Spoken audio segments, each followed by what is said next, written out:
Mirpur Bathoro the futurist public high school Mirpur बठोरे में उस्तादनि ॿारनि शागिर्दनि पारां 23 मार्च क़रारदाद पाकिस्तान मल्हायो वियो।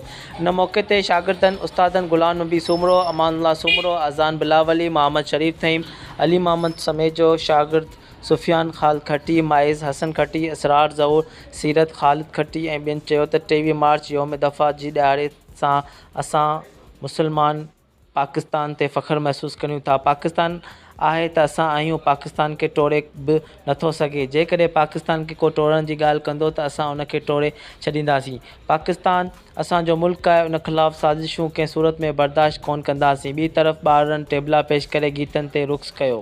मीरपुर बठोरो रिपोर्टर अशरफ चांडियो।